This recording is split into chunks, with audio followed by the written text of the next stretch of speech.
Аяқ сыныры неге тартылады? Аяқ сынырының тартылуы жиі кездесетін жағдай, әсіресе ол түнде мазалайды. Аяқ бұлшықеттері еріксіз жиырылады және ауырады. Ол неліктен пайда болады? Себептерін білу арқылы оның алдын алуға болады. Суды аз ішу. Судың жетіспеуі бұлшықеттер құрысуын шақырады. Қарқынды физикалық жаттығулар мен қоршаған ортаның жоғары температурасы ағзаның сусындануына ықпал етеді. Сондай-ақ, күні бойы таза судың орнына кофе, шай және сусын ішіп жүру де сусындануға келеді. Егер аяқ сыныры түйілуінің себебі ағзаның сусындануында болса, күніне 8 стакан су ішу керек. Бұлшықеттерге күш түсіру. Ауыр жаттығуларды бұрыннан бұлшықеттер құрысуымен байланыстырады. Қаңқалық бұлшықеттерге артық күш түсіру және шаршаңқылық артық күш түсірілген бұлшықет талшықтарының түйілуіне әкелуі мүмкін. Сол үшін де аяқ сынырының түйілуі кәсіби спортшылардың арасында кең тараған. Сұйықтық көп ішу оның пайда болу мүмкіндігін азайтқанымен, шамадан тыс жүктеме кезінде аяқ сынырының түйілуін болдырмаудың танылған әдісі жоқ. Ағзаға электролиттердің жетпеуі. Бұлшықеттер бірқалыпты жиырылу үшін қанда электролиттер калий мен кальций тепе-теңдігі болуы керек. Егер бұл минералдардың деңгейі өзгеріп кетсе, бұлшықеттердің қысылуына ықпал етуі мүмкін. Жемістер мен көкөністерді күнделікті жеу минералды заттардың деңгейін тепе-теңдікте ұстауға көмектеседі. Сондай-ақ, электролиттер тепе-теңдігін сақтау үшін дәрігермен кеңесіп, арнайы препараттар ішуге болады. Натрий жетіспеуі. Натрийдің аз болуы бұлшықеттердің ауырып құрысуына әсер етеді және күйзеліс гормонының артуына әкеледі. Сондықтан натрийдің негізгі көзі тұздан мүлдем бас тартудың қажеті жоқ. Қалқанша без жұмысының проблемасы. Егер аяғыңыздың сыныры жиі түйілсе, міндетті түрде қалқанша безді тексертіп алу керек.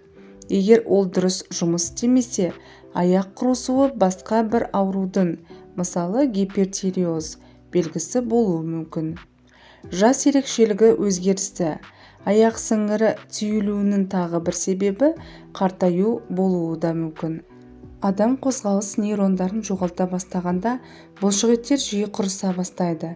Бұл 50 жастағы немесе одан асқан адамдарға тән.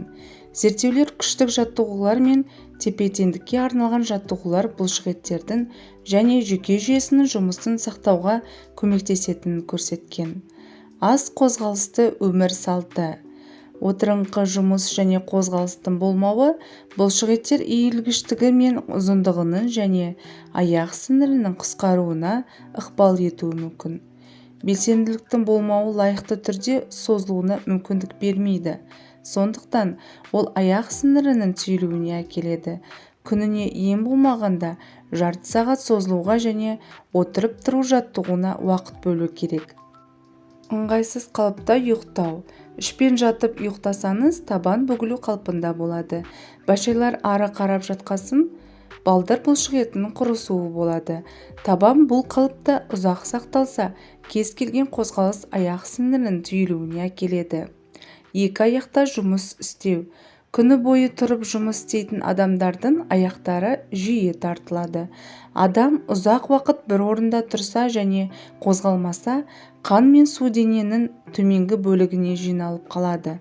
Ол сұйықтықтың теңсіздігіне, сондай-ақ бұлшықеттер мен сіңірлердің қысқаруына әкелуі мүмкін. Сондықтан, көп уақытыңызды екі аяқта өткізетін болсаңыз, міндетті түрде қозғалуға тырысыңыз. Мысалы, аяқтың ұшымен тұрып, қайта жерге түсу. Дәрілер ішу. Кей дәрілік препараттар аяқ тартылуын шақырады. Мысалы, жоғары қан қысымына арналған дәрілердің несеп айдайтын қасиеті бар. Сондықтан, ағзадағы су мөлшері азайып қалады. Демікпе кезінде ішетін дәрілерді ұзақ уақыт бойы ішсе, түнде аяқ сынырының түйілуіне әкеледі. Жүктілік. Жүкті әйелдердің көпшілігіне бұл жағымсыз сезім таныс. Ол салмақтың артуымен және қан айналымының бұзылуымен байланысты. Сондай-ақ жүкті әйелдің ағзасына магний мен В6 дәрумені жетіспесе де аяқ сіңірі тартылуы мүмкін. Созылмалы аурулар: диабет, гипертония, артрит, неврологиялық аурулар және депрессия секілді созылмалы аурулардың себебінен де аяқ сіңірінің түйілуі болады. Оның себебі кейде сол ауруларды емдеу үшін ішкен дәрілерге байланысты. Ал басқа жағдайларда диабет пен неврологиялық аурулар кезінде жүйке жүйелері жұмысының бұзылуы ықпал етеді. Осымен достар, бүгінгі видеомыз өз соңына жетті. Видеоны аса жақындарыңызбен бөлісе отырып, арнаға тіркеліп, лайк басуды ұмытпаңыз. Келесі видеода кездескенше сау саламатта болайық.